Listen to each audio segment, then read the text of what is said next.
আসসালামু আলাইকুম। তোমরা কেমন আছো? নিশ্চয়ই আল্লাহ তাআলার অশেষ রহমতে সকলেই ভালো আছেন এবং সুস্থ আছেন। আজ আমরা পড়ব তোমাদের চতুর্থ শ্রেণীর বায়বীয় বিষয়ের অধ্যায় 4 এর 4 নম্বর পাঠ। অধ্যায় 11 4 নম্বর পাঠ।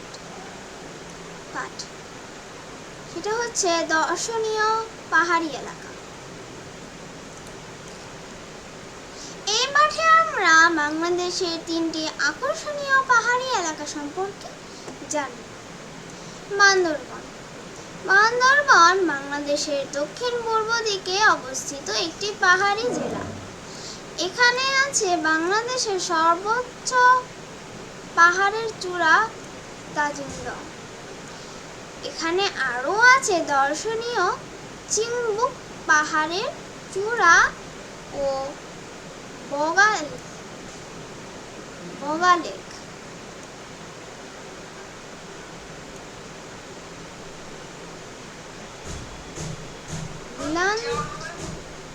বিলানছড়িতে আছে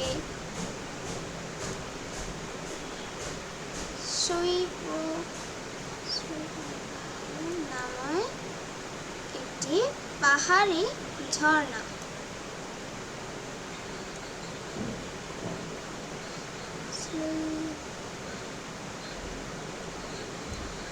শৈলপ্রপাত নামে একটি পাহাড়ি ঝর্ণা। এছাড়া সারা শহর জুড়ে আছে অসংখ্য বৌদ্ধ মন্দির। স্থানীয় ভাষায় এই মন্দিরগুলোকে বলে কিয়াম। এখানে আমরা স্বর্ণ মন্দির দেখতে পাচ্ছি, যেটা বান্দরবান জেলায় অবস্থিত।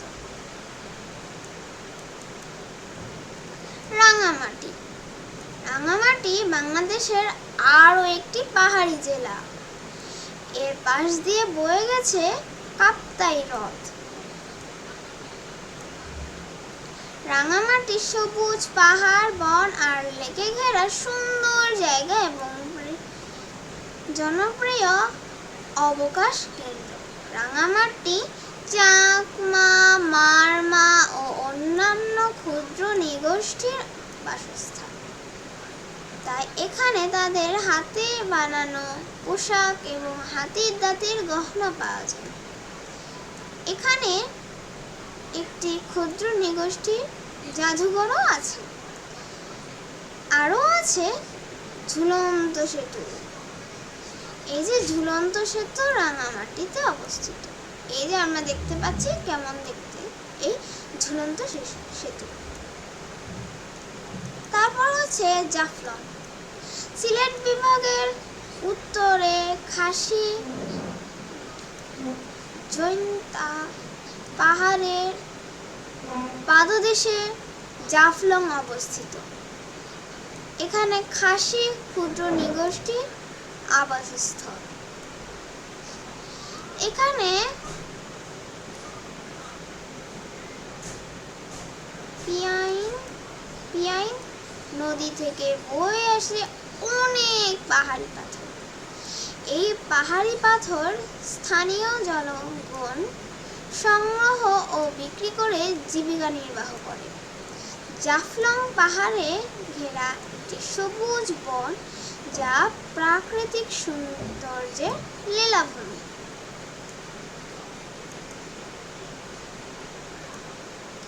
তো আজকে এই পর্যন্তই।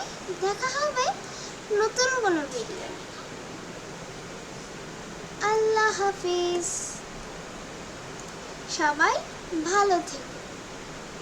বাই।